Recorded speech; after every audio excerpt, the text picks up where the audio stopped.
Saudara-saudari, selamat berjumpa. Saat ini saya ingin mengajak Anda untuk merenungkan adorasi sebagai saat untuk membangun kemendalaman hidup rohani. Membangun kemendalaman hidup rohani. Sehari-hari kita itu mudah sekali digerakkan oleh berbagai acara yang kadang tidak ada hubungan satu dengan yang lain. Kita mengalir dari bangun pagi, kemudian kita mungkin mandi, bekerja, bersihkan rumah, lalu kita pergi ke kantor kalau sudah bisa ke kantor, atau kita bekerja ini itu, lalu ngurusi keluarga, ngurusi anak, ngurusi tetangga mungkin, dan berbagai urusan-urusan yang lain yang datang silih berganti. Lalu tiba-tiba hari sudah malam dan kita saatnya beristirahat. Dan itu terjadi setiap hari, berulang-ulang. Dari hari Senin tahu-tahu kita sudah Sabtu dan Minggu, dan nanti Senin lagi. Sementara kalau kita melihat diri kita, secara tidak sadar, kita itu sudah semakin menua. Usia kita selalu tambah. Kan tidak ada toh orang yang usianya malah mundur. Selalu kita bertambah, makin tua, makin tua. Problem yang sering saya renungkan adalah kita tuh sering mengalir begitu saja hidupnya. Dan tahu-tahu kita bertanya, untuk apa ini semua? Disitulah pentingnya kemendalaman hidup rohani. Hidup rohani yang dibangun atas dasar hubungan kita yang akrab mesra dengan Tuhan. Adorasi yang kita lakukan setiap hari, entah setengah jam, entah 1 jam, dalam waktu yang teratur seperti selalu saya anjurkan. Itu adalah bagaikan orang yang membangun rumah, seperti kata Yesus, membangun rumah atas dasar batu yang kokoh. Membangun rumah di atas pasir itu gampang roboh. Membangun rumah di atas pasir yang gampang roboh, itu persis justru cara membangun kehidupan kita yang begitu saja mengalir tanpa makna. Sementara kalau kita itu berusaha untuk setiap harinya memiliki kemendalaman hidup rohani yang berakar pada Tuhan sendiri, kita adalah seorang pendengar sabda dan pelaksana sabda yang membangun rumah di atas wadas batu yang kokoh, sehingga bangunan itu tidak mudah roboh. Kemendalaman hidup rohani itu sangat penting. Itu bukan hanya perkara orang dapat ngomong sesuatu yang indah dan mendalam secara rohani.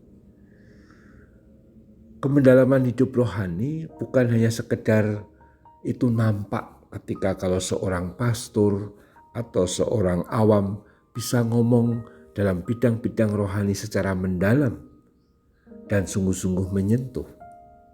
Itu satu bagian yang penting, tapi bukan segalanya.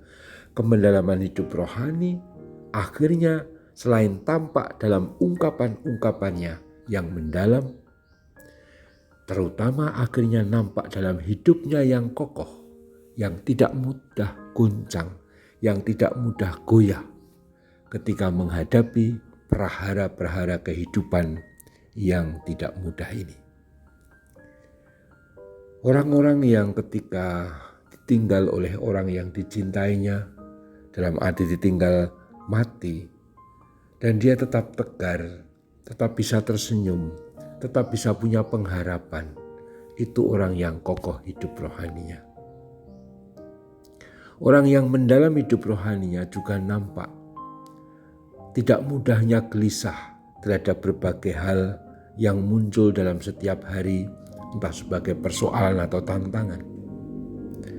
Kemendalaman hidup rohani juga tampak dalam perilaku, tindakan yang mantap, yang sungguh-sungguh mengupayakan usaha-usaha yang perlu untuk membina kemurahan hati, pengampunan, belas kasih, damai, pendamaian, dan segala hal yang terutama membangun hidup bersama yang penuh kasih sayang.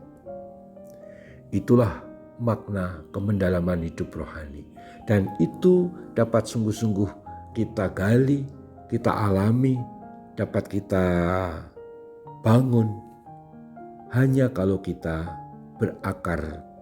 hidup berakar dalam Tuhan. Adorasi kesempatan kita untuk semakin mampu hidupnya berakar dalam Tuhan. Dengan memandang sakramen Maha Kudus secara tetap, kita mengalami bahwa kita masuk dalam hati Tuhan dan kita masuk dalam relasi hubungan yang mesra dan akrab dengan Tuhan. Saya yakin Anda semua yang teratur beradorasi semakin merasa dekat dengan Tuhan Yesus. Karena kita selalu memandang Dia, tetapi terlebih kita selalu ada dalam hubungan kedekatan yang sangat erat dengan Tuhan. Kalau antar kita, sesama kita bisa saling kontak, saling mengirim kabar melalui medsos, atau melalui WhatsApp, atau melalui telepon, bahkan atau video call. Dengan Tuhan, itu semua tidak berlaku. Tapi dengan Tuhan, Tuhan sendiri datang di tempat kita melalui sakramen Maha Kudus. Dan melalui adorasi, kita berkomunikasi mesra dengan Yesus. Beda dengan handphone dan alat-alat komunikasi yang membatasi tetap hanya komunikasi secara virtual. Kalau sakramen Maha Kudus itu sungguh-sungguh Tuhan yang datang dalam rupa roti yang adalah diri Tuhan sendiri. Marilah kita lanjutkan adorasi agar kita semakin memiliki kemendalaman hidup rohani. Terpujilah Tuhan kita Yesus Kristus untuk selama-lamanya. Amin.